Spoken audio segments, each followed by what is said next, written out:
Being invisible is a superpower, but only when you know how to use it. Rich men never look at waitresses. To them, we are furniture with heartbeats, extensions of the silverware, present but unseen. That was my secret weapon at the ivory table, the most exclusive private dining club in the city. My invisibility kept me alive. It also meant I saw everything. I saw the hand that slid over the wine glass. I saw the tiny little bottle palmed between clean, manicured fingers. I saw the shimmer, that soft, violet, glowing shimmer, as the powder melted into the dark red wine. Like smoke disappearing into water, I counted in my head, 1 second, 2 seconds. I already knew the dose. I already knew what it would do, enough to turn a powerful man into a breathing statue, enough to trap him inside his own body while everything he built burned to the ground around him. I should have walked away. I should have refilled the water glasses, collected my tips, and gone home to my little girl. But I watched Marcus Vane reach for that glass. I watched his fingers close around the stem, and I made a choice that was about to destroy every single thing I had worked for to stay hidden. The rain that night was angry, the kind of rain that turns streets into rivers and sends taxis sliding through intersections. It hammered the city like it had a personal problem with it, but inside the ivory table, none of that could reach you. This place was something else, a converted mansion on the east side of the loop. Old money soaked into the walls. Warm light dripping like honey from crystal chandeliers. Style lamps on the walls, casting gold shadows over dark wood panels. The air smelled like aged whiskey and secrets that cost more than most people made in a year. It was a dangerous place for a woman like me to work. But the ivory table was the only high-end spot in the city that paid completely in cash and never ran digital background checks. It was the only place where a ghost someone like me could still pay rent. Sophia Cruz pushed through the kitchen's swinging doors. Her tray balanced perfectly, the way your muscles just remember how to do something after years of practice. The heat from the kitchen clung to her skin. The smell of seared Wagyu beef and black truffle mixed together in the air. Her feet ached inside her regulation black shoes, but she had learned a long time ago how to ignore pain. You had to, when survival required it. Being a single mother living under a fake name required it even more. At 29, Sophia had turned disappearing into a fine art. Black vest buttoned over a crisp white shirt. Hair pulled back so tight it erased any hint of personality. Her posture just low enough to say, "I serve," without actually saying it. She moved through that dining room like smoke, there when you needed her, gone when you didn't. 3 years of this. 3 years of carrying plates to men who discussed millions over appetizers, while she quietly calculated whether she could afford her daughter's field trip fee. But tonight felt different. She couldn't put her finger on what had shifted. But her instincts, the same instincts that had been trained by years of reading labs for contamination risks and reading men for danger signs, were screaming at her. She had learned to listen to that alarm. It had saved her life once before.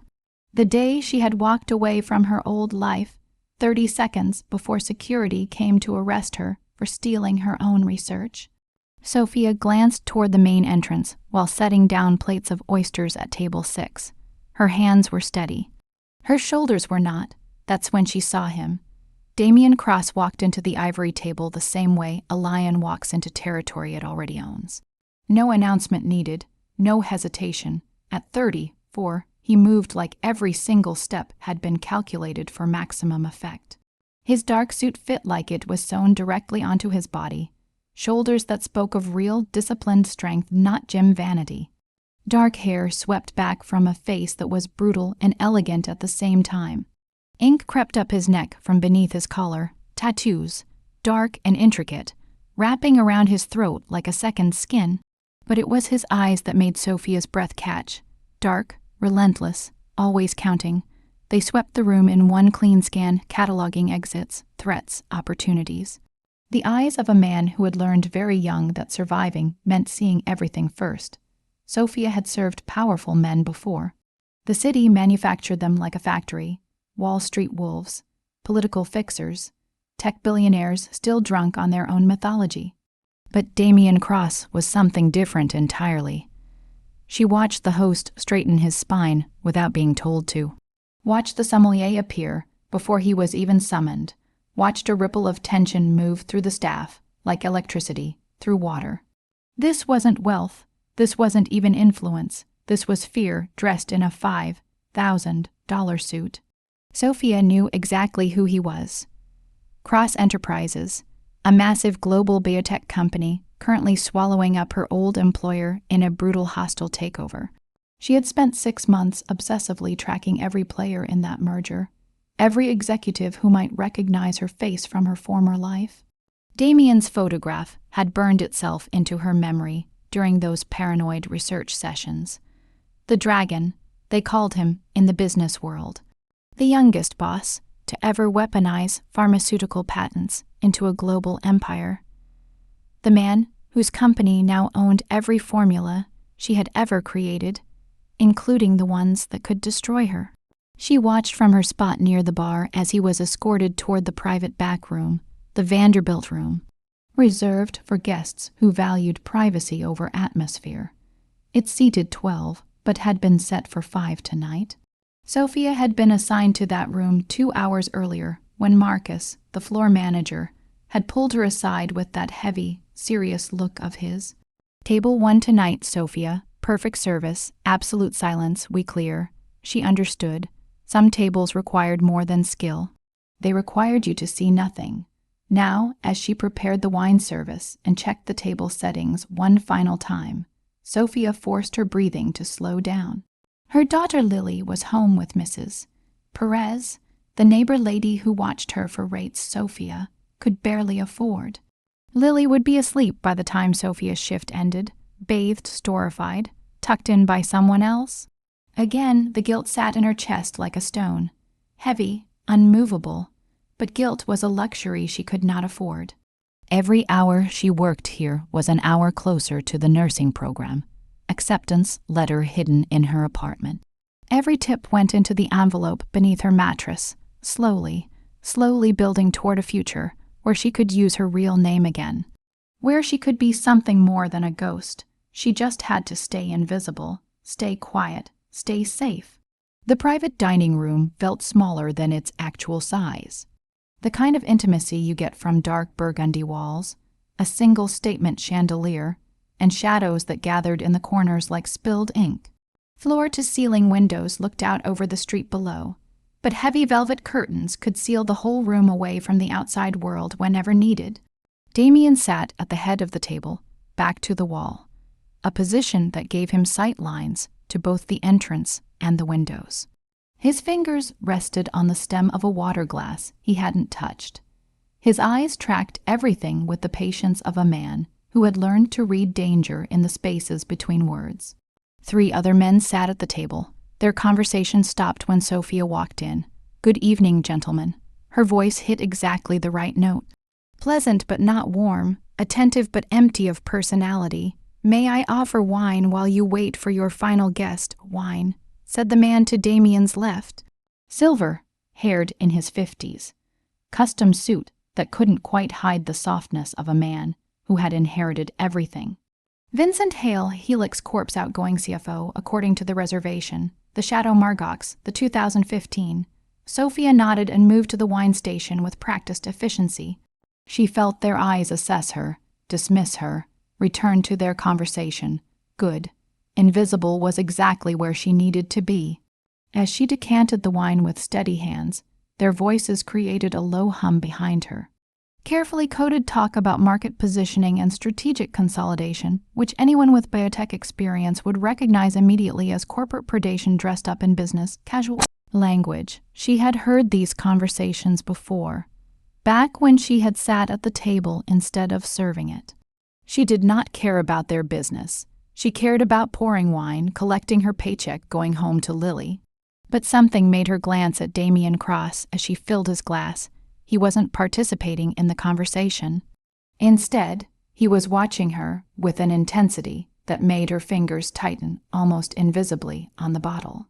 His expression revealed nothing, No hostility, no interest, just observation, the kind of watching that collects details and files them away. Sophia met his eyes for a fraction of a second before looking away, professional mask locked in place. She finished the pour and retreated to her position near the entrance, ready when needed, otherwise invisible. The final guest arrived 17 minutes late. Thomas Reed walked in with apologies about traffic, shaking rain from his expensive overcoat. Mid-30s, the polished confidence of old money, and a law degree from somewhere with ivy on the walls. His handshake with Damien was warm, almost like old friends. He dropped into the seat to Damien's right with easy familiarity. "Sorry I'm late." Thomas accepted the wine Sophia poured. Rain's got the freeway backed up all the way to the airport. No concern. Damien's voice was smooth, controlled the first time Sophia had heard him speak. We were just discussing the transition timeline. Sophia returned to her position. But something was nagging at her attention. She could not name it exactly. Maybe the way Thomas's smile didn't reach his eyes, or the slight tension in his shoulders despite his relaxed attitude. Or maybe it was the way the other men's conversation had shifted the moment he arrived, becoming more performative somehow. Like actors who just noticed the cameras were rolling, she pushed the thought aside, not her business. Not her concern. The dinner moved forward with the careful choreography of high-stakes dining. Sophia brought course after course. Delicate fish, butter, drenched lobster, a dry-aged steak that cost more than her monthly rent. She refilled glasses, cleared plates, responded to requests with quiet, efficient precision. The men's conversation flowed around her like white noise. Except Damien Cross kept watching her, not obviously, not in any way the others would notice. But Sophia had spent years reading subtle cues. The tiny shift in posture that meant someone needed something. The slight turn of a head that meant the next course could come. Damien's attention on her was different from all of that. It was assessing, curious, almost. It made her nervous in a way she could not name. The moment happened during the main course. Sophia was refilling water glasses, moving around the table in her usual rhythm. Efficient but unhurried, present but invisible. As she reached for Damien's glass, she noticed Thomas Reed reaching across the table. Except he wasn't reaching for anything on the table. The movement was subtle, practiced. His hand passed over the wine glass for less than 2 seconds. Barely noticeable, but Sophia saw the tiny bottle palmed in his hand. Saw the almost invisible tilt as something fell into the deep red wine. And then the shimmer, violet, iridescent, unmistakable. Thomas's face never changed. His other hand was already pointing to a document spread across the table, drawing Vincent's attention to some clause in a contract. The entire thing took maybe 3 seconds. Sophia's heart stopped. Time turned thick, like moving through water as her mind raced through impossible thoughts. She could be wrong. Maybe she imagined it. Maybe it was something harmless, a medication, a supplement. But that shimmer, that specific way it caught the light when it hit oxygen, she knew that. She knew that compound. She had spent 8 months perfecting it in a clean room at her old job. It was a neurotox, and so precise it could lock a person completely inside their own body. Full consciousness, zero ability to move, a chemical prison, your mind wide awake, your body a tomb. And she was watching Damien Cross reach for that glass, watching his fingers close around the stem. Her hands did not shake as she continued around the table. Years of waiting tables had trained her body to move on autopilot, while her mind worked separately. Call for help, no time. Warn Damien directly. That puts her in the middle of something that could destroy her. Walk away, let him drink. Let him become a living corpse. Let whatever war this was play out without her. The image of Lily flashed through her mind, 6 years old, missing her 2 front teeth, obsessed with marine biology and bedtime stories. But then she saw Damien's face again, a human being about to drink poison, unsuspecting. Her body made the decision before her brain caught up. As she circled back to Damien's position, Sophia's elbow caught the edge of his water glass. It was a perfectly executed accident. clumsy enough to be believable, forceful enough to make sure the glass toppled directly into his lap and splashed across toward the wine. Ice water cascaded down Damien's suit, splashed into the wine glass. Oh my God. Sophia's shock was real, even if the action wasn't. I'm so sorry. I'm so sorry. Damien stood immediately, brushing ice from his lap. The table went dead silent. Vincent laughed, loud and booming, a sound that cracked through the tension. Occupational hazard, my friend. But Damien wasn't laughing. His dark eyes locked on Sophia with an intensity that stole the air from her lungs. Not angry, exactly. Surprised, maybe, and something else she couldn't quite name. Something that looked almost like recognition. It's fine, he said quietly. His voice carried an edge that cut Vincent's laughter short. Accidents happen. Let me get towels, Sophia said, already moving toward the kitchen. I'll bring fresh linens and replace your wine immediately. In the kitchen, her hands finally shook. She grabbed napkins. Her manager Marcus appeared at her elbow, face creased with concern. What happened? I spilled water on table 1, Sophia said, fighting to keep her voice steady. I need fresh linens and a new glass. Marcus's eyes went wide on Mr. Cross. It was an accident, she said firmly. I'll handle it. She returned with towels and a fresh place setting, fully aware that every eye in that room was on her. Damien had resumed his seat, expression unreadable. Again, my apologies, sir, she said, laying out fresh linens. Let me get you fresh wine. As she reached for the contaminated glass, Damien's hand moved, quick and precise, and caught her wrist. Not painful, but firm, absolute. Sophia froze. Her pulse hammered against her own ribs. Leave it. Damien said it softly, his eyes locked on hers. That wasn't a request. Sophia nodded and stepped back. She watched, heart in her throat, as Damien pushed the wine glass to the side, out of easy reach. Then he turned his attention back to the table, back to business, as if nothing had happened. But something had happened. Sophia knew it, and from the sudden stiffness in Thomas Reed's shoulders, the slight paleness beneath his tan, he knew it too. The dragon had seen the poison, and now he was looking at the woman who had saved him, his gaze dark with questions that could tear apart everything she had built to stay hidden. 3 years ago, Sophia Cruz had been someone else entirely. Someone with a real name, a corner office, and a security clearance that gave her access to compounds that could rewrite human brain chemistry. Someone who had made the mistake of being brilliant inside a system that rewarded theft over innovation. But that was before her old company, before the patent war, before she had grabbed her daughter and run, disappearing into the kind of invisibility that comes with poverty and fake IDs, before she had learned that sometimes the only way to survive predators is to become prey so small they forget to hunt you. Now that invisibility was shattered, Damien's grip on her wrist burned like a brand as he pulled her through the kitchen. Not painful, but absolute. His fingers circled her wrist with the kind of control that told her he knew exactly how much pressure stood between holding and hurting. The kitchen staff split apart like water. Her manager opened his mouth, saw Damien's face, and closed it again. The November rain hit them the moment they stepped into the alley behind the restaurant. Cold and brutal, it soaked through Sophia's vest in seconds, plastering her white shirt to her skin. Damien didn't seem to notice. He walked with purpose toward a black SUV idling at the alley's mouth. Tinted windows, dark enough to be almost illegal. The rear door swung open before they even reached it. Not by Damien's hand, by someone inside, someone watching.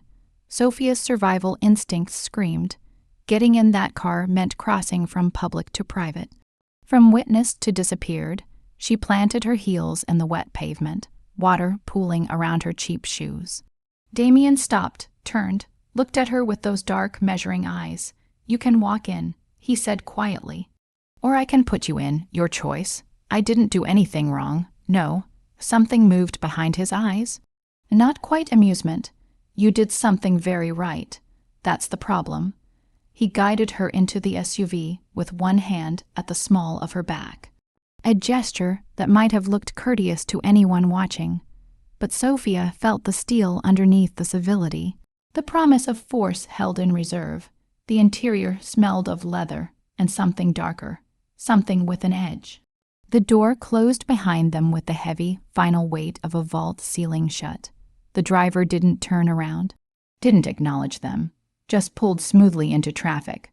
Rain, slicked streets outside reflecting neon and headlights in rivers of color. Damien sat across from her in the rear, facing seat, close enough that their knees almost touched in the tight space. She knew the closeness was deliberate, designed to crowd her, make her feel the weight of his attention. "It worked. Who sent you?" His voice was almost pleasant, that made it more terrifying. "No one sent me. I work there. I'm a waitress. You're a liar." He said it without heat. "Like a fact?" Waitresses don't recognize militaire. They grade poisons by sight. They don't calculate dosage ratios in 3 seconds.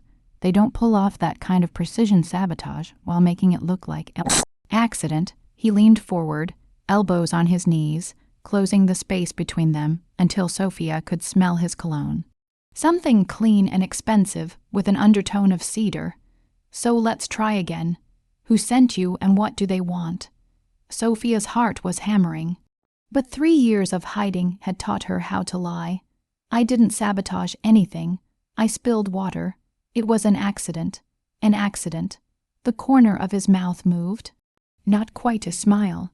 "You hit that table with enough force to knock over a glass, but not enough to disturb a single document. You aimed the spill to contaminate my wine specifically, not the other glasses, not the water pitcher, not anything else in reach." He tilted his head. "That's not clumsiness. That's training. Damn." He had seen everything, filed every detail away while she thought he was distracted. "I saw him," Sophia said, changing directions. "The truth, or at least part of it. Your lawyer. I saw him put something in your wine." Damien went very still. The kind of stillness that happens right before something strikes. "What did you see?" "A small bottle." He palmed it, tipped powder into the glass while everyone was looking away.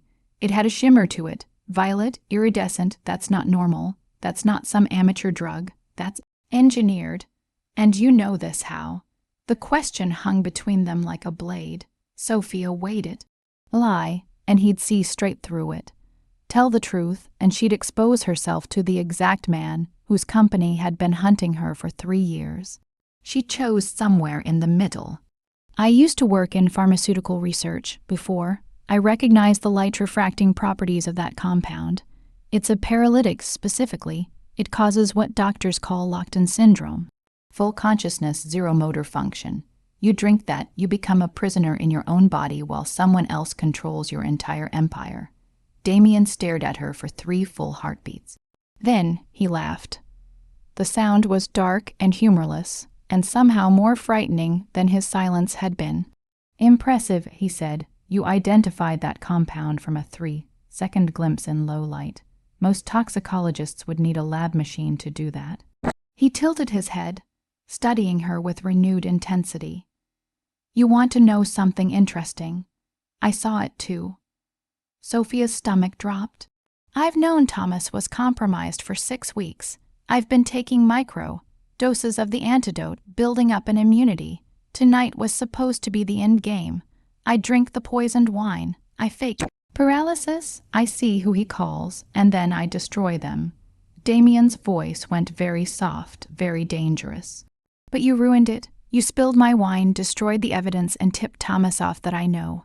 3 months of planning gone." He paused. "Because you decided to play hero. I didn't know." "No, you didn't." He leaned back, the leather creaking. "Which makes you either incredibly brave or catastrophically stupid. I haven't decided which yet." His eyes held hers. "Dark and unreadable, so now you owe me a debt. You cost me my traitor.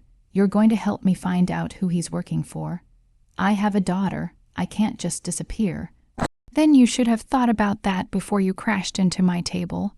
Damien pulled out his phone, typed something with quick, precise movements.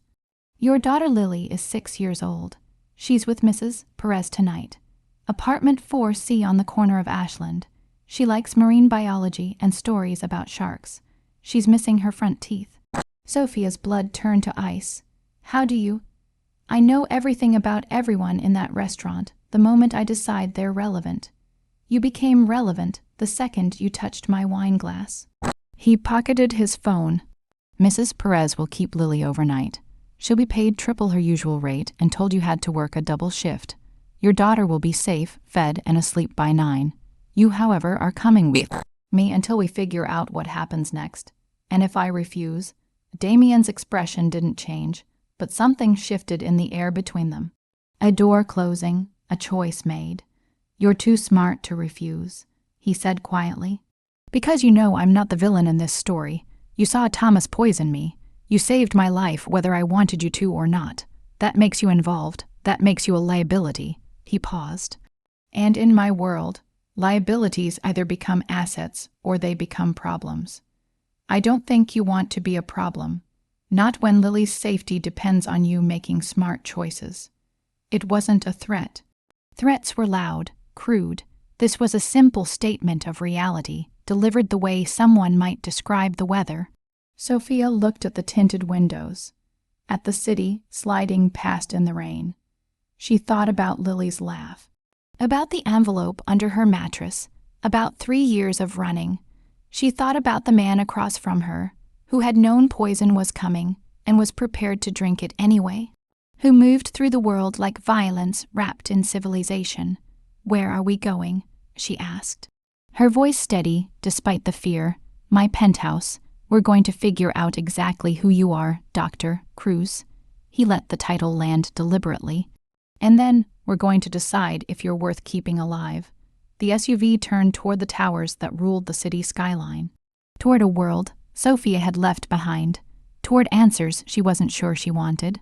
And across from her, Damien Cross watched her with eyes that missed nothing, calculated everything, and promised consequences she couldn't yet imagine. Penthouse took up the entire top floor of a glass tower overlooking the lake. Damien's security team escorted them through a private elevator that required both a fingerprint scan and a key code, the kind of layered protection that comes from experience, not just caution. The doors opened directly into his space. No hallway, no buffer between the outside world and the inside one. Sophia stepped into a world of cold luxury. Floor-to-ceiling windows framed the storm raging over the water outside, lightning forking across black waves. The interior was all clean lines and brutal minimalism, white marble floors, black furniture, art on the walls that looked expensive and deliberately uncomfortable. No photographs, no personal touches anywhere. A fortress designed by someone who trusted nothing and no one. Wait here. Damien disappeared into an adjoining room, leaving Sophia alone with a security guard stationed by the elevator, like a statue. Young, with the straight posture of someone who'd had military training, he didn't look at her, didn't acknowledge her. Just stood there, a reminder that she was not free to leave. Sophia's wet shoes squeaked on the marble. Her shirt clung to her skin, translucent from the rain, her black bra visible through the soaked white fabric. She crossed her arms over her chest, shivering less from cold than from the reality of where she was. She had walked into a trap baited with her own good intentions. Damien returned wearing different clothes. Black jeans, a dark-fitted sweater that emphasized the breadth of his shoulders. His hair combed back. The informality somehow made him look younger, and at the same time more dangerous. The tattoos on his neck were fully visible now. Intricate, dark, wrapping around his throat like a collar. Dragons and flames and ancient imagery that marked him as both old world and deeply modern. He tossed her a towel and a bundle of clothing. Bathroom's there. Change. We need to talk, and I'd rather you weren't dripping on my floor. The bathroom was larger than Sophia's entire apartment. White subway tiles. Heated floors. A rain shower that probably used more water per minute than she used in a week. She dried off, peeled out of her soaked uniform. The clothes he had given her were men's, a white tee-shirt and black sweatpants, both several sizes too large. She had to roll the waistband twice to keep them up. She felt exposed, vulnerable. When she came out, Damien was standing by the windows, phone to his ear. He glanced at her as she entered, his eyes traveling briefly from her bare feet to her damp hair, and something moved in his expression. Then he turned back to the storm outside and finished his conversation in a tone that left no room for argument. He ended the call, pocketed the phone, turned to face her. "You said you recognized the compound. Prove it." "I told you what it was." "I don't believe you." He moved closer, each step deliberate. "Because the compound you described doesn't exist in any public database. It's classified, top-level clearance. Less than a dozen people in the world have ever seen the formula." He stopped inches away, close enough that she had to tilt her chin back to maintain eye contact.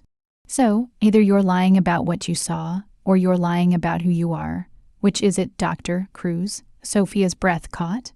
He knew her real name, not the fake identity she had been using at the restaurant. Her actual name.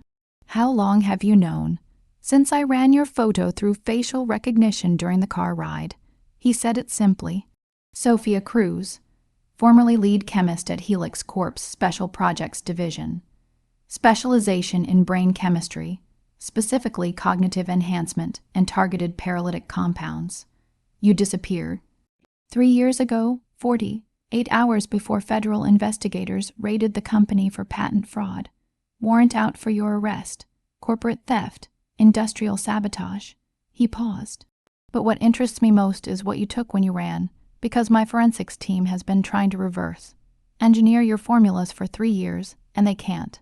The research notes you destroyed were the only copies." His eyes stayed on hers. "You're the ghost chemist, the one who got away. Your company stole my research," Sophia said, her voice dropping low and fierce. "Every compound I developed, they sold to the highest bidder without crediting me, without compensation beyond my regular salary. They erased my name from every single patent filing. So yes, I destroyed the notes. Yes, I ran, because I was not going to help them weaponize my own work." "Noble." His tone suggested he found nothing noble about it. "Also stupid. You're worth 8 figures to me, Dr. Cruz, dead or alive, preferably alive, since I need that brain intact." He stepped back slightly, giving her just enough air to breathe. "But here's your problem. The wine you spilled on my table, I need to know exactly what was in it. You claim it was the paralytic compound, but I need proof, because if Thomas poisoned me with something you invented, that means you're connected to whoever is trying to take me down, and that makes you either an asset or a threat." Sophia's mind was running fast. The wine was gone, soaked into linen, mopped up by restaurant staff. "My apron," she said. "It splashed on my apron. I felt it, cold and wet on my hip. Some of it hit the fabric before I moved." Damien's eyes narrowed. "You sure?" "I'm sure. Get me a basic chemistry setup. Household items will work. I can test the residue." She met his gaze without flinching. "And if I'm lying, if I'm stalling, then you'll know. And you can do whatever you think you need to do. But I'm not lying. I saw what I saw. And if that compound is on my apron, you'll have your proof." For a long moment, Damien just studied her. Then he pulled out his phone and sent a text. "My chef has what you need. You have 30 minutes. The kitchen was professional grade. All stainless steel and imported equipment." The chef, a small woman with silver streaks in her hair, had already laid out a collection of basics on the counter. Bleach, vinegar, baking soda, hydrogen peroxide, food coloring, pH strips, small glass containers. She left without a word when Damien dismissed her.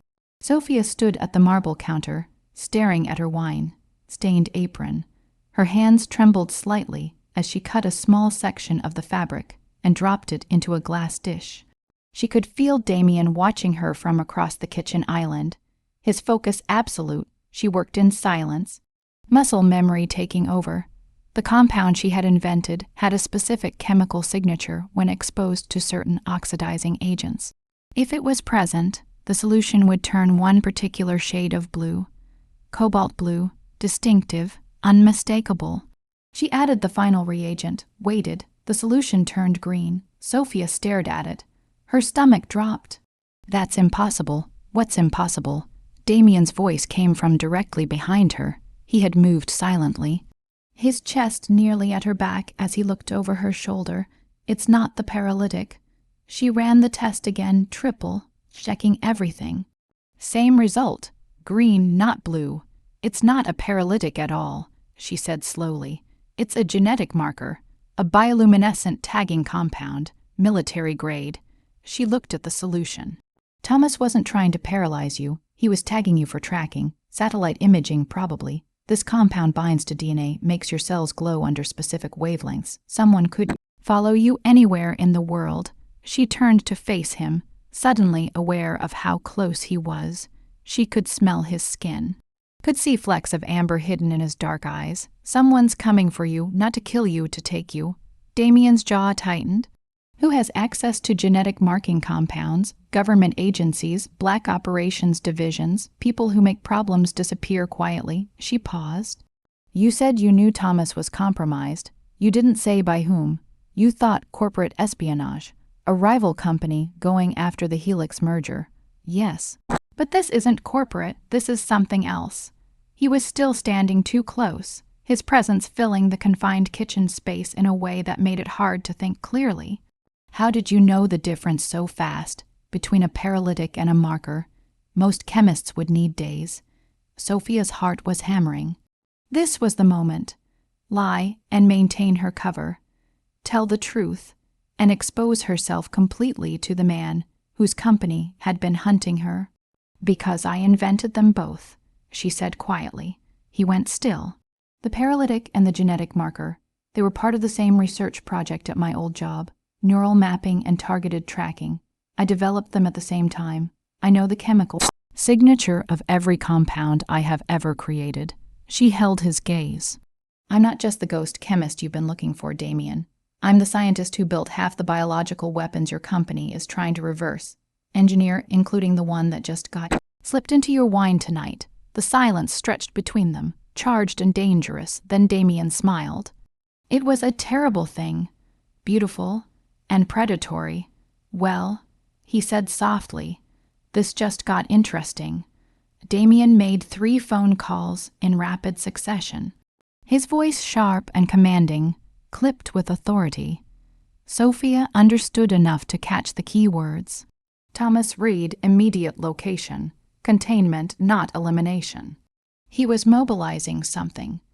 A network of eyes and resources that moved with the efficiency of something bigger than any single company. When he finished, he looked at her. Thomas is running. He left the restaurant 10 minutes after we did. Credit card shows a charge at a gas station near the airport. He's trying to get out of the country. You can track his credit cards. I can track everything. He moved to a laptop on the coffee table, opened it. The screen showed a map of the city with small red dots pulsing across it. My people are already moving to intercept, but I need you with me. Why? Because you understand the science. If Thomas tagged me, he's working for someone who needs me alive and traceable. That's either government or something worse. I need to know which one. Sophia's phone buzzed in her pocket, the cheap burner she kept for emergencies. She pulled it out, a text from Mrs. Perez, Lily asleep. All good. Someone paid extra. That's weird, though. She looked up to find Damien watching her. I keep my promises. He said simply, your daughter is safe, but you're staying with me until this is resolved. I never agreed to that. You agreed the moment you spilled my wine. His voice was gentle, which somehow made it worse. You're involved now, Sophia, whether you want to be or not. They took a different car this time. A black Audi sedan with tinted windows and a driver who carried himself the way former military men always do. The rain had eased to a drizzle. The streets reflected street lights in wavering ribbons of gold. Damien sat beside her in the back seat, his thigh pressed against hers in the confined space. He was typing on his phone, coordinating with quiet precision. How many people work for you? Sophia asked. Enough. He didn't look up. Cross Enterprises employs 14,000 people across 6 countries. But my personal security network, that's smaller, more selective, more illegal. Now he looked at her, one eyebrow raised. I operate in gray areas. My father taught me that the law is a framework built for people who can't afford to write their own rules. His eyes held hers. Does that bother you? Yes. Good. Something shifted in his expression. You should be bothered. You should be terrified. You're in a car with a man who could make you disappear, and no one would ask questions.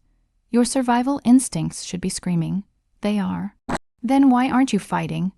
Because fighting won't save me, Sophia thought. Because men like you don't respond to resistance.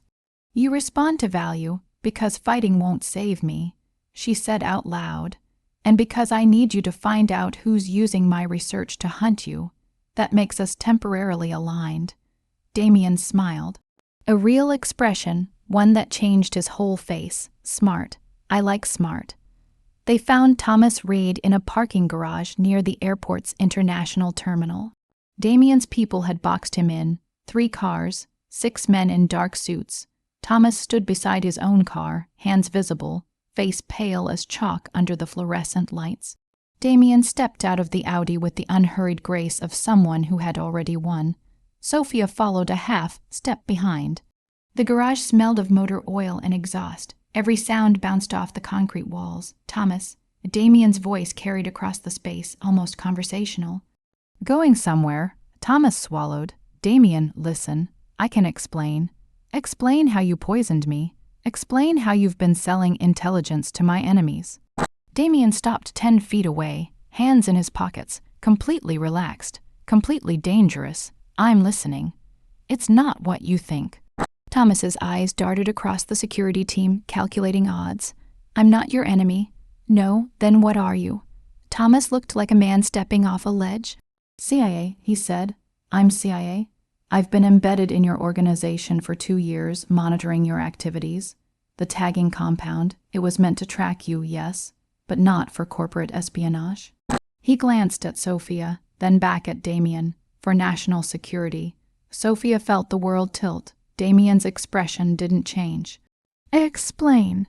Your merger with Helix Corp, the biotechnology you're acquiring, someone inside your organization is selling it to hostile foreign governments, weapons, grade compounds, paralytics, genetic markers.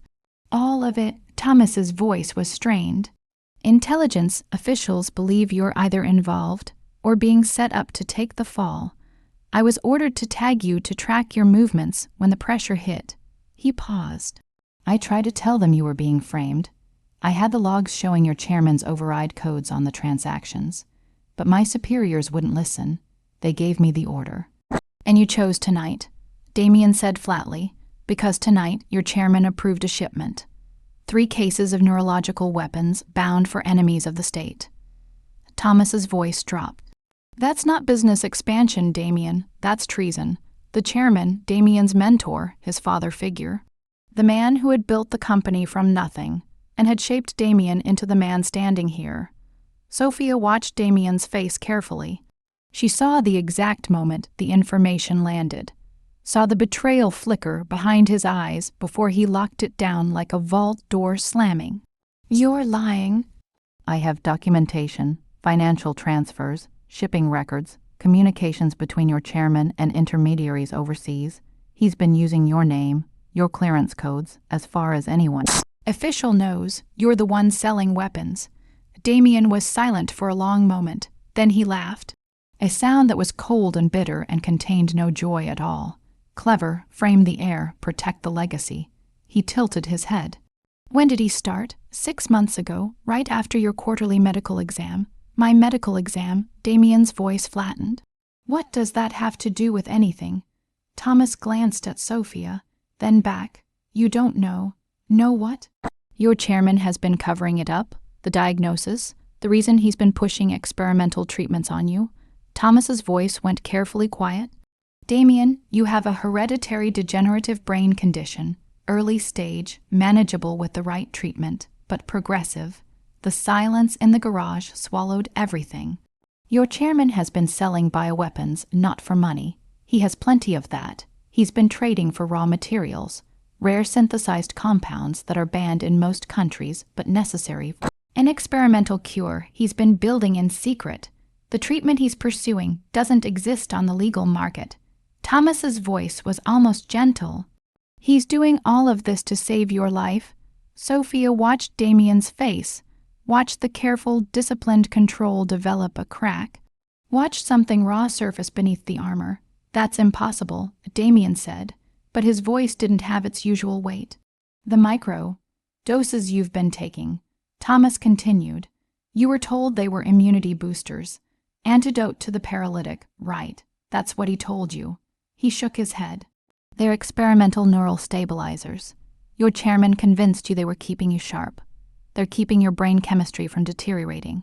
Without them, you'd start showing real symptoms within weeks: memory loss, motor control problems, eventually complete cognitive collapse. Damien's hand moved to his pocket, where he kept a small pill case. Sophia had seen him take one in the car earlier. She had dismissed it as a habit. How long? Damien asked, his voice barely above a whisper now. He's been funding research for 8 months. He's convinced he can cure you, but the treatments he's after aren't legal. They're not ethical, and they require something that doesn't exist on any legitimate market. Thomas stepped forward, hands still raised. I'm not your enemy. Your chairman is. He's destroying your reputation, selling weapons to killers, and burning down your company's soul to save your life. And he doesn't care who dies in the process. Damien stood frozen, processing. Then he turned to Sophia. Is it possible? What he's describing. Sophia's mind moved fast through the science. Hereditary degenerative brain conditions are rare but completely real. Neural stabilizers can slow progression significantly. And yes, experimental treatments exist. She paused as dread began to coil in her stomach. But they require very specific donor material. Genetic samples. Stem cells from people with an extremely rare genetic variation. She looked at Thomas. What exactly is the chairman researching? Thomas pulled out a tablet, pulled up files. Proprietary neural regeneration therapy. The donor requirements are highly specific. A rare genetic trait found in less than 0.1% of the population. He scrolled. He acquired Helix Corp specifically to access their employee health records and genetic database. He's been searching for a compatible donor. Sophia's blood turned to ice. She knew that genetic trait. She had been tested for it during her employment screening at her old job. She had tested negative, but Lily had never been tested. What's the specific trait? Her voice was completely steady despite the terror climbing up her throat. Thomas read from the screen. A specific genetic combination, one that makes the donor's brain tissue naturally resistant to degenerative conditions, and allows their cells to be used for neural transplant without being rejected. Sophia finished the sentence before he could. The donor has to be a child, she said. Adult cells don't work. The neural plasticity window closes after adolescence. How do you know that? Because I helped develop the protocol years ago, before I understood what my old company was planning to use it for. Damien stared at her, then at Thomas. Does the chairman have a donor? Thomas nodded slowly. He found one 3 weeks ago. Going through old employee records from the company, he looked at Sophia, his expression careful, regretful. Former employee, actually. The world tilted. Your daughter, Thomas said quietly. Records show she carries the trait. Sophia couldn't breathe. Lily, with her missing front teeth and her love of sharks and her big, bright, beautiful brain. Lily, who carried her mother's blood and apparently a genetic gift that made her worth more than money to a desperate man. Where is she? Sophia's voice came out completely calm, empty, the calm that comes just before everything breaks. Where is my daughter? Damien grabbed her arm. She's at your neighbor's apartment. You said she was safe. The chairman's team deployed 20 minutes ago. Thomas said, I tried to warn you. You weren't answering your phone. They're extracting the child right now. Sophia ran. Damien caught her before she reached the garage exit. Iron grip on her wrist. Wait, let me go. Her voice stripped down to nothing but maternal fury. Let me go or I will hurt you. You'll get yourself killed. He pulled her back, both hands on her shoulders now, forcing her to look at him. The chairman's security team is professional. You run in alone, you die. And then who saves your daughter? I don't care. Yes, you do. He gave her a small, firm shake. You care because if you die, Lily has no one. So you are going to breathe and think and let me help you. Sophia stared at him, chest heaving. She saw something in his eyes, something that looked almost like understanding, like a man who knew what it felt like to have everything balanced on the edge of a single choice. Why would you help me?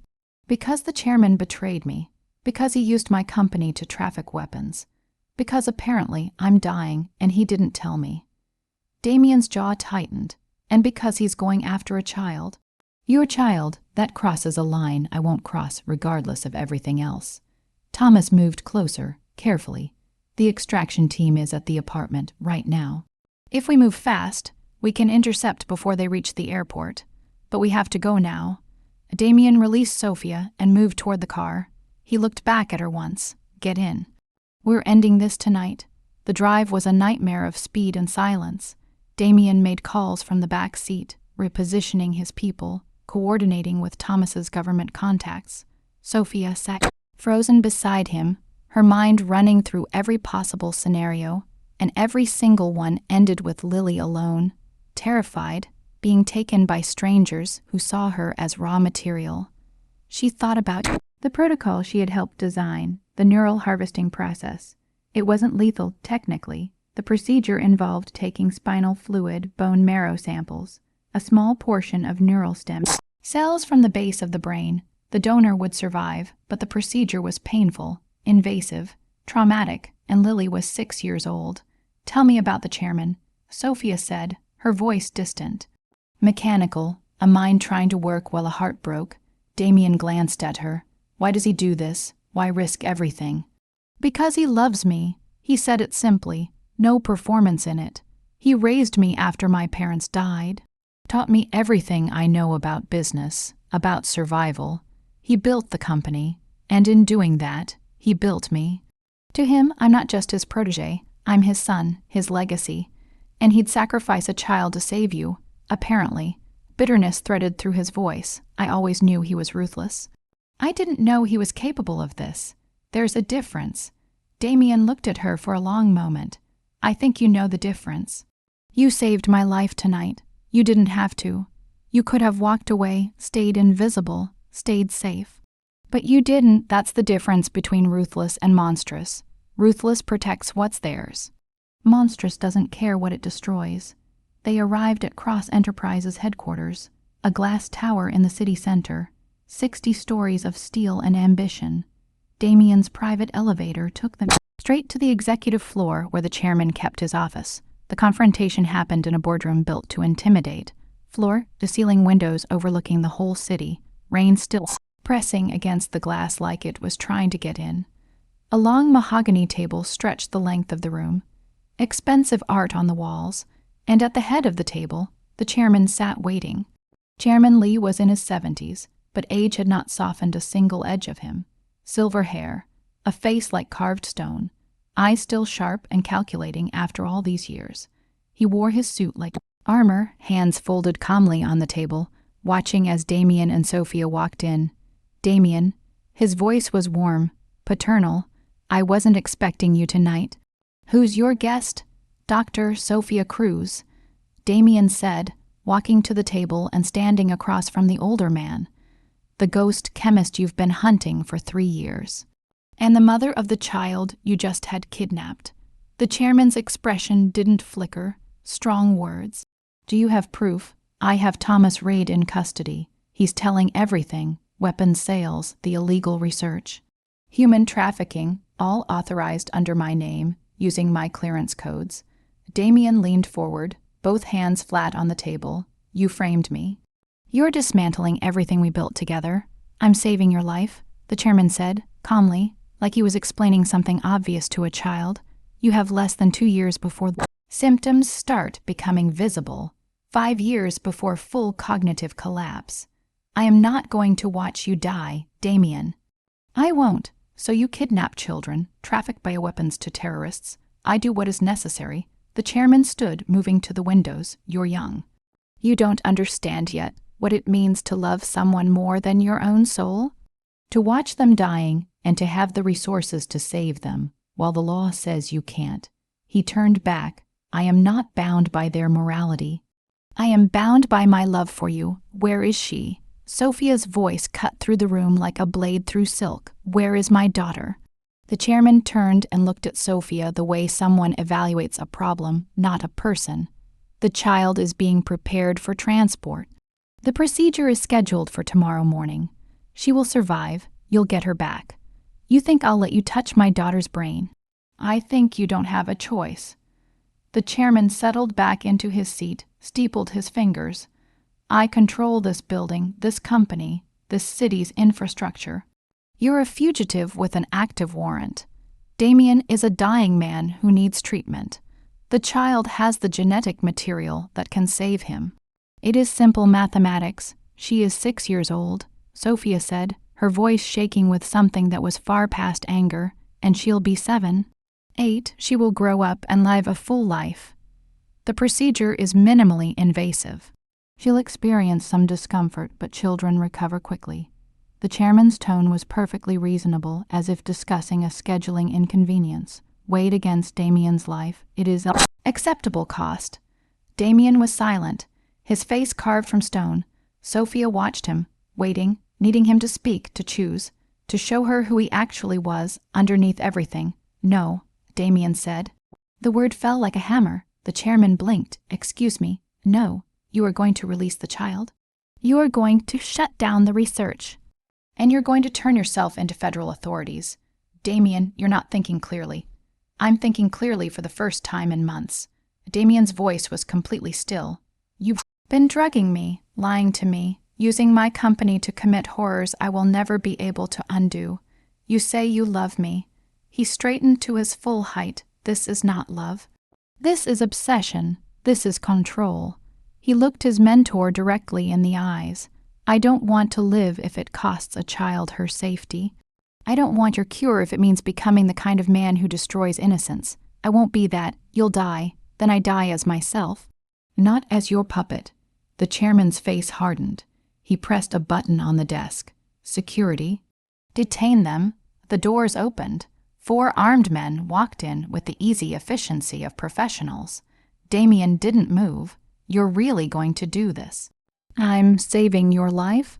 Even from yourself. Sophia's mind was running the numbers. 4 armed men, 1 exit, no weapons. The math was brutal, but there was always another equation, another variable. You're making a mistake, Sophia said, turning to the chairman, her voice calm, precise. The procedure you're planning, it won't work. I have the best scientists. You have scientists who are guessing. I designed the original protocol. I know exactly why it fails. She moved toward the table, controlled, deliberate. The genetic material degrades during extraction. You can't just harvest and transplant. You need a live donor, continuously connected to the recipient. That means keeping Lily physically connected to Damien for weeks, possibly months. Is that what you want? To turn a 6-year-old child into a medical device? The chairman's eyes narrowed. You're lying. Am I? Check your own research. Check the failure rates. Every single trial ended with either donor rejection or recipient psychosis. Because you're not just transplanting cells, you're transplanting neural patterns, memories, identity fragments. You do this procedure, Damien won't be Damien anymore. He'll be something in between, part himself, part child. She let that settle. Is that the son you want to save? Or do you just want to own something? The silence in the room stretched and stretched. The chairman stared at her, calculating. She's telling the truth. Thomas Reed stepped into the room, flanked by 3 federal agents. We've been monitoring your research. Every test subject either died or lost their mind. The procedure doesn't work. It never worked. You've been chasing a cure that doesn't exist. The chairman looked at Damien, at Sophia, at the agents now surrounding him. You'll die, he said to Damien, his voice cracking for the first time. All the architecture of control finally giving way. Without treatment, you will die. Then I die human, Damien said softly. Where is the child? The chairman's face crumpled. The steel collapsed, leaving behind an old man who had simply run out of moves. The airfield, he whispered, Hangar 7. They're loading her now. Damien grabbed Sophia's hand. Let's go. They ran. The helicopter blades beat against the night air like a war drum, a rhythmic thunder that drowned out thought. Damien flew with the precision of someone who had learned to pilot long before he had learned to fully trust anyone. Sophia sat in the co-pilot seat beside him, her knuckles white against the safety harness. Below them, the city's lights gave way to the industrial wasteland at the edge of it. rust and abandonment, and the occasional blinking light of a working factory. Thomas's voice crackled through the headset. Hangar 7 is the third building from the north end. 2 vehicles in the lot. Heat signatures show 4 people inside, 1 child, sized, armed. Damien's voice was steady. Assume yes, but they're corporate security, not military. They won't shoot unless you corner them. Good. Damien adjusted their approach, bringing the helicopter down hard and fast, because I'm about to corner them. They hit the parking lot with enough force to crack asphalt, the helicopter's spotlight flooding the hangar entrance with harsh white light. Damien was out before the blades had fully stopped spinning. Sophia right behind him. The hangar door was heavy steel, locked. Damien pulled out his phone, entered a code. The lock clicked open. Override codes. He said without looking at her. I own this airfield. Inside, the space was vast and cold. A private jet sat on the concrete floor, stairs deployed, engines already warming.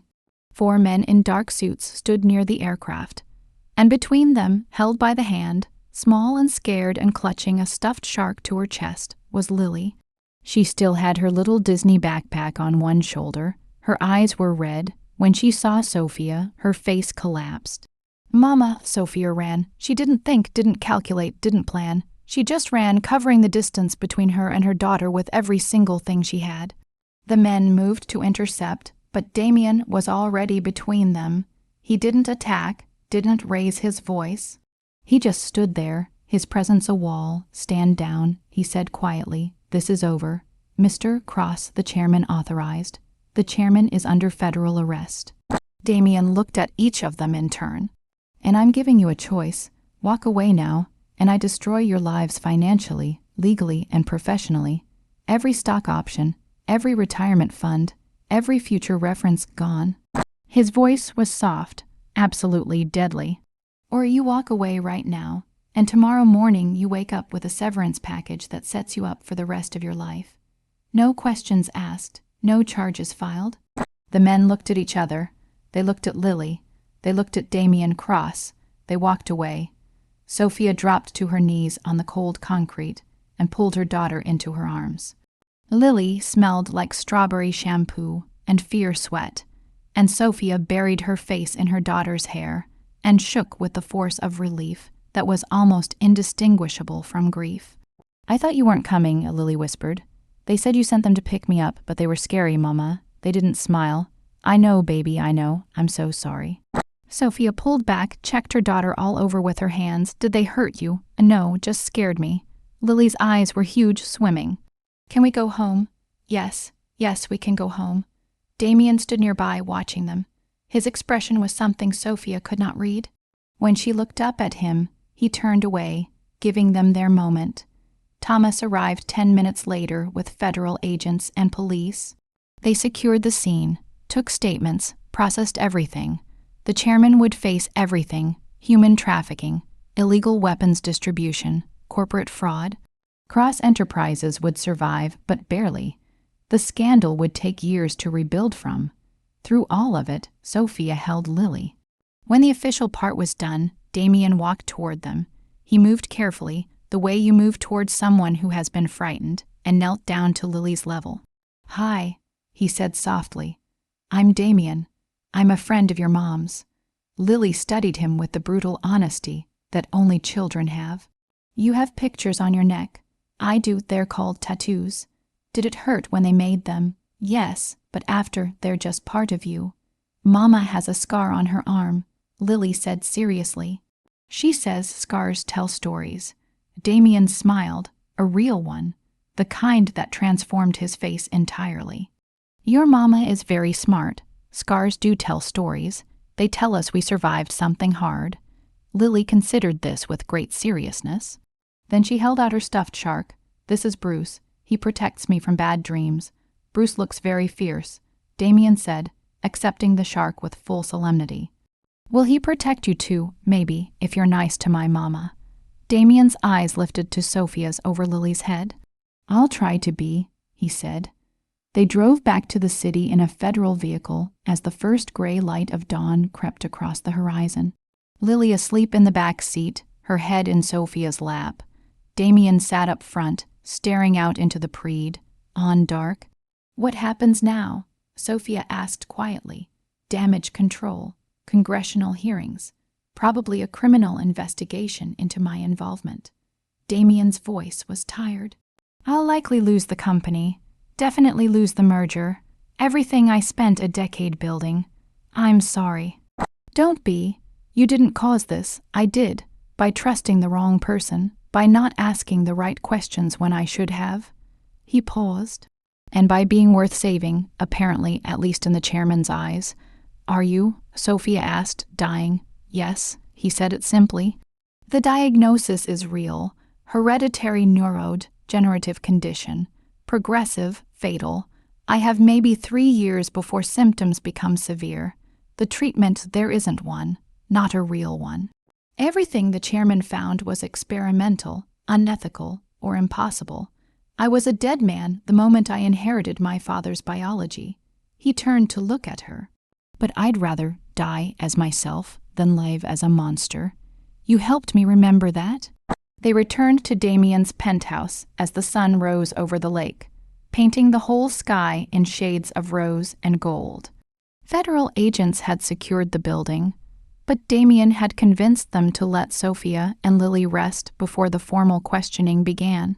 Lily woke up just long enough to be fed cereal and tucked into the guest bedroom, surrounded by pillows that cost more than Sophia's rent. She was asleep again within minutes, exhausted in the bone, deep way that follows fear and relief together. Sophia found Damien out on the balcony, watching the sunrise. She stood beside him without speaking for a moment.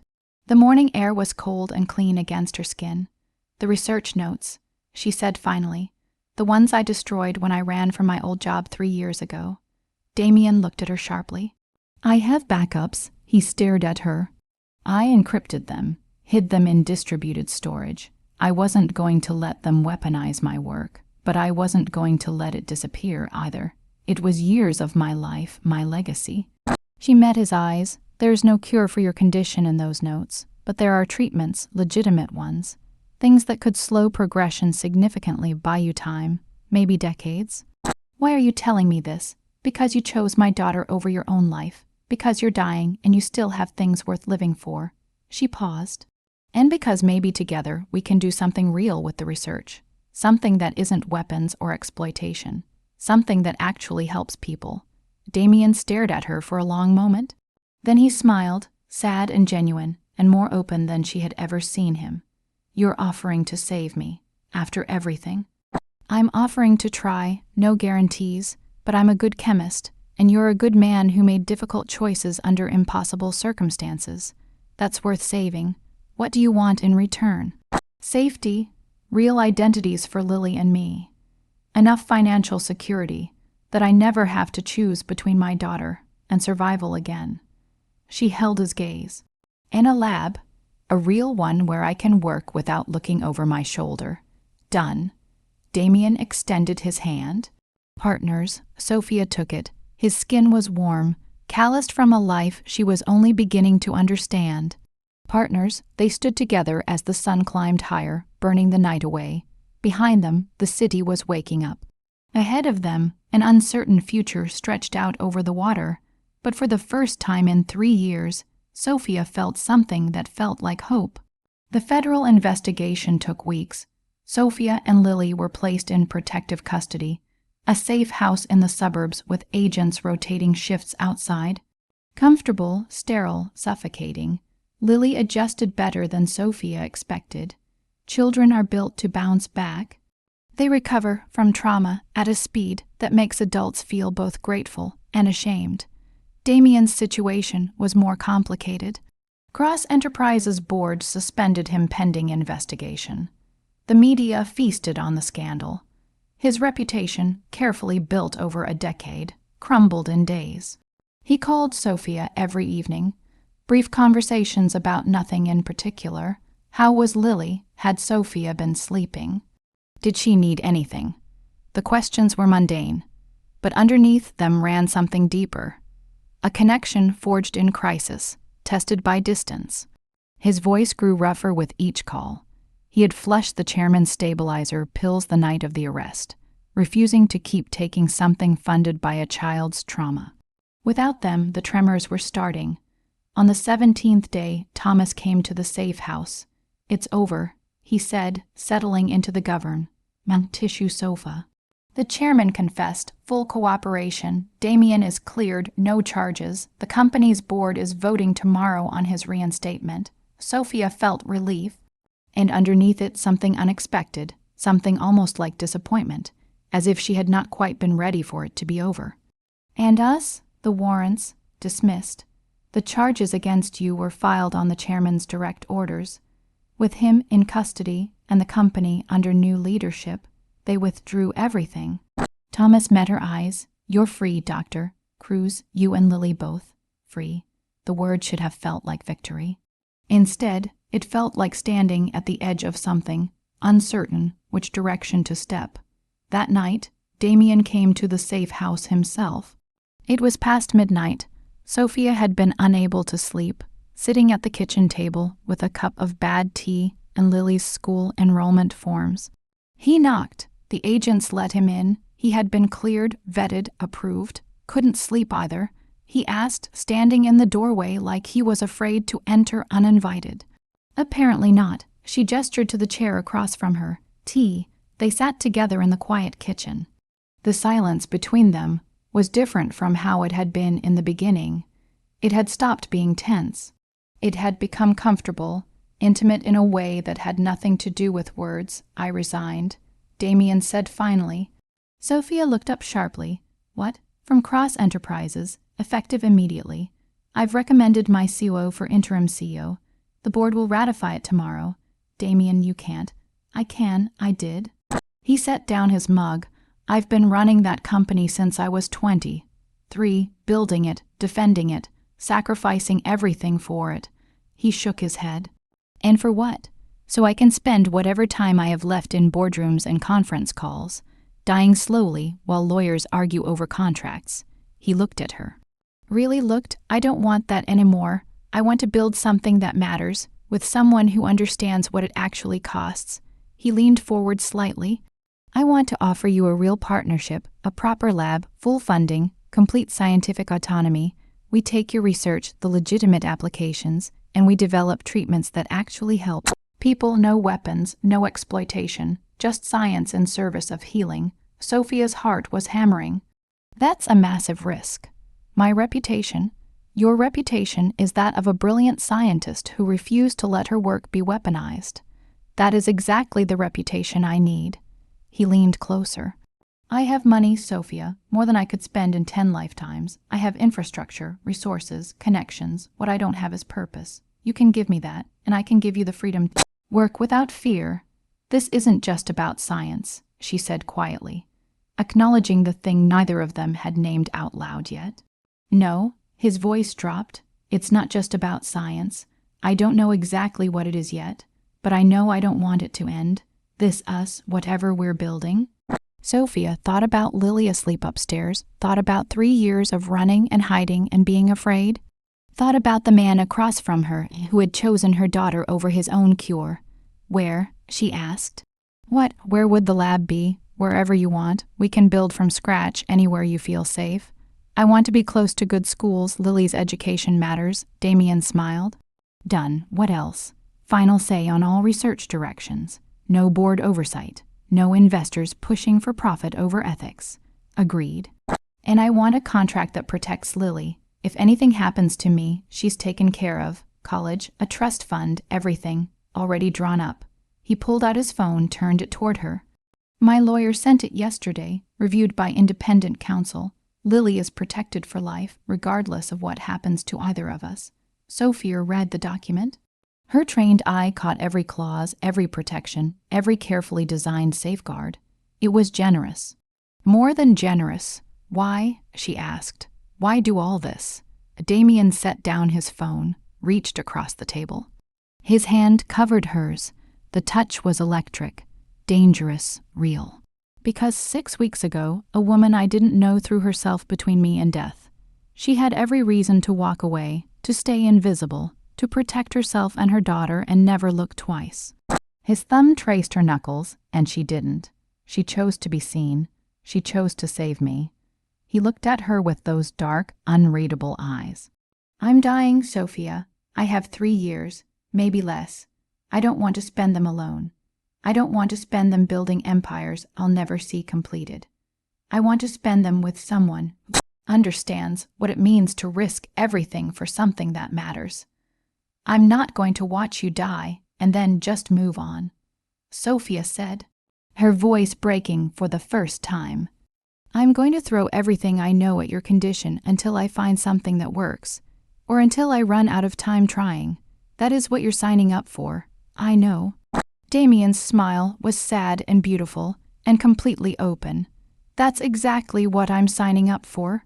They sat there, hands linked across the cheap safe house kitchen table, the future uncertain and terrifying and somehow full of possibility.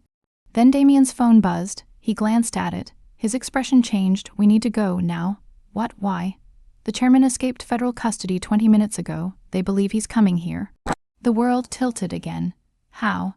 His lawyers got him transferred to a minimum security medical facility for a heart condition. He walked out during shift change. Damien was already moving, pulling her toward the stairs. We need to get Lily and leave.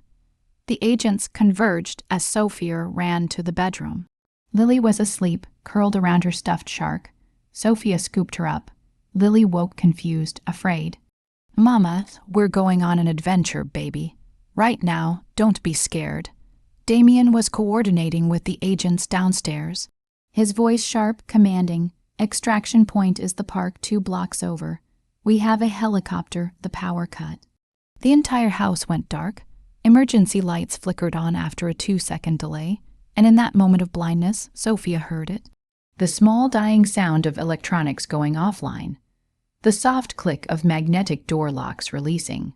Smart, Damien muttered, his voice grim. He cut the grid. Safety protocol forces the magnetic locks to release during a power outage, so people don't get trapped inside. He just walked himself right in. They moved toward the garage, but the door wouldn't open. Electronic locks failed, trapped. Damien pulled Sophia and Lily into the interior bathroom. The most defensible room in the house. The agents took positions outside, weapons drawn. How long until backup? 10 minutes. He only needs 5. Because the chairman had probably helped design this very safe house himself. They waited in the dark. Lily pressed between them, silent and shaking. Sophia could hear Damien's heartbeat, fast but controlled. Could feel the heat of his body, the tension running through him. I'm sorry, he whispered. This is my fault. He's coming because of me. He's coming because of all of us, Sophia said. She held Lily tighter, but he's not getting what he came for. The bathroom door burst inward, not with force, but with gas. White chemical fog that stung eyes and throat. The chairman had come prepared. Damien shoved a wet towel at Sophia. Cover Lily's face. Don't breathe it. They stumbled out into the hallway, blinded and choking. The chairman was there, silhouetted against the emergency lighting. He looked ancient, broken, and absolutely certain about what he was doing. Damien, his voice cracked. I can still save you. Come with me. Let me finish what I started. You started trafficking children, Damien said. Raw from the gas, I started trying to save your life. You started destroying everything I was. The chairman moved closer. You're dying. You're too proud to accept help, but I won't let you die. I will not. Then you'll have to shoot me, because I'm not going anywhere with you. The chairman raised a gun. Not at Damien, at Sophia. Then she has the research. She can synthesize the treatment. Give her to me, or I shoot her and take the child anyway. Time slowed down. Sophia watched Damien's eyes, watched the calculation move through them, watched him weigh her life against his freedom. Against his survival. She saw the moment he chose her.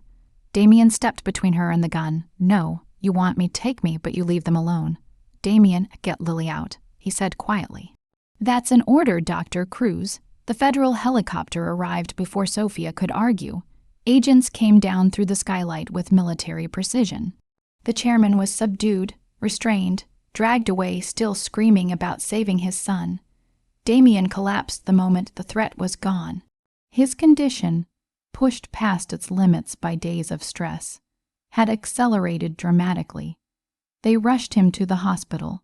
Doctors stabilized him, but confirmed what everyone feared. Without aggressive treatment, he had weeks, maybe days. There's an experimental trial, the neurologist told Sophia, pulling her aside in the hallway.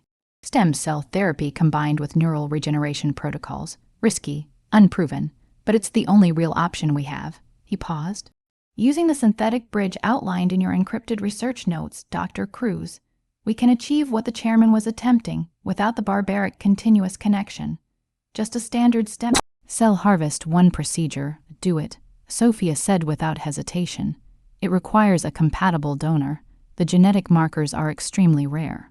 Test me, test Lily, test every person in this building. Her voice was absolute, whatever it takes. The tests came back within hours. Sophia wasn't compatible, but Lily was. Her genetic trait, the same one the chairman had hunted, made her the perfect donor. And the procedure, unlike what the chairman had planned, was ethical, approved, minimally invasive. A bone marrow sample. Lily would be uncomfortable for a few days. She would not be permanently harmed. But she would still have to be put under anesthesia, still face pain. Sophia knelt in front of her daughter and took both of her small hands. Baby, I need to ask you something very important. Damien is very sick. He needs special cells from your body to help him get better. The doctors would need to do a small procedure. It would hurt a little bit, but you'd be asleep for it. And when you woke up, you'd be helping save his life. She paused. But you get to choose. It's your body, your choice, and no matter what you decide, I love you. Lily looked at her mother with those impossibly wise 6-year-old eyes. Will it save him like you saved him at the restaurant? Yes, baby, it could save him. Then I want to do it. Lily nodded with absolute certainty. Damien is nice, and he makes you smile. She squeezed Sophia's hands. Also, he promised I could name his next company after a shark. I want to make sure he keeps that promise. Sophia pulled her daughter into the fiercest hug of her life, tears pouring down her face. You are the bravest person I have ever known. The procedure went perfectly. Both of them. Lily woke up in recovery asking for the bubbly kind of juice. Damien's body began responding to the stem cells within hours. Sophia stood by his hospital bed that night, watching the monitors track his vital signs. She thought about the man who had walked into that private dining room weeks ago, dangerous, controlled, dying. And she thought about the man he had become, worth saving. The recovery was slow and hard. 2 weeks in the hospital. Post-trans, plant complications. Rachel worked from a laptop in the corner of his room, coordinating with the medical team, refusing to leave. Lily visited every day, bringing drawings, shark facts, and the determined conviction that her stuffed animal Bruce was responsible for the improvement in Damien's vital signs. The chairman received 3 consecutive life sentences without possibility of parole. Cross Enterprises Board voted unanimously to remove him from any future involvement with the company. Thomas testified at the trial, his cover permanently blown, his conscience finally clear. Damien stepped down as CEO, transferring leadership to his COO. He kept his shares, he withdrew from daily operations. Some people called it weakness. Sophia called it the first fully free choice he had ever made for himself. 6 months later, they stood together in a renovated warehouse in a small Michigan city, the new home of Nexus Bioethics Research, their joint venture. The lab was state-of-the-art, funded by Damien's liquidated assets and Sophia's reclaimed intellectual property. They had assembled a team of researchers committed to developing treatments without exploitation, to advancing science without weaponizing it. Lily cut the opening ribbon with oversized scissors, beaming for the cameras with her gap-toothed grin. That evening they returned to the lighthouse. It had become their home. Lily was enrolled in the local school. Sophia commuted to the lab 3 days a week. Damien worked remotely. The isolation suited them. The quiet healed them. Sophia cooked dinner while Damien helped Lily with homework at the kitchen table. The scene was so normal, so domestic, it made her chest ache. This was what she had fought for, this quiet, this safety, this family built from the wreckage of her old life. After Lily went to bed, Damien opened a bottle of wine, the same vintage from that night, the one that had started everything. He poured 2 glasses, handed one to Sophia. She took it, studied the deep red liquid in the light. Should I be worried? Always. His eyes sparkled. But not tonight. Sophia swirled the wine, inhaled it. Tannins, oak, fruit, no metallic shimmer, no violet glow. Just wine. She took a sip, let it settle. Safe, she whispered, handing him the glass. Damien drank, watching her. When he lowered the glass, he smiled. The real smile, the one that transformed his face from dangerous to devastating. "Thank you," he said, "for everything, for seeing me, for saving me, for giving me a reason to want to live. Thank you for letting me." Sophia moved closer, her hand finding his, "for trusting me with your life, with your future, our future." Damien reached into his pocket, pulled out a small box, opened it. Simple, elegant, a diamond set in platinum. "Marry me, not because I'm dying." He held her gaze. "The doctors say I'm in full remission. Marry me because I cannot imagine waking up without you. Because Lily deserves a father who shows up. Because I love you more than I thought I was capable of loving anything." Sophia stared at the ring, tears blurring her vision. She thought about the woman she had been 6 months ago. Invisible, afraid, running, and she thought about the woman she had become, seen, brave, building something that mattered. "Yes," she whispered. "Yes, I'll marry you." Damien slid the ring onto her finger and pulled her into a kiss that tasted like wine and promises, and the future they had both bled to claim. Outside, the lighthouse beam swept across the dark water, guiding ships safely home, the way it always had. Later, they stood on the balcony together, wrapped in blankets against the cold. The lake was calm. Stars reflected across its surface like scattered diamonds. "Do you ever regret it?" Damien asked, spilling that wine, saving me, everything that came after. Sophia leaned into him, his arms solid around her shoulders. She thought about the fear, the danger, the moments when she had been absolutely certain they would lose everything. And she thought about Lily's laughter, and the lab they had built, and the man beside her who had chosen love over his own survival. "Not for a single second," she said. "You were worth saving. So were you." He kissed the top of her head. "We saved each other." Below them, the lighthouse beam continued its slow, eternal rotation, a warning, a promise, a light in the darkness for anyone brave enough to navigate toward it. And inside, Lily slept, dreaming of sharks and science and a future bright enough to chase away every shadow.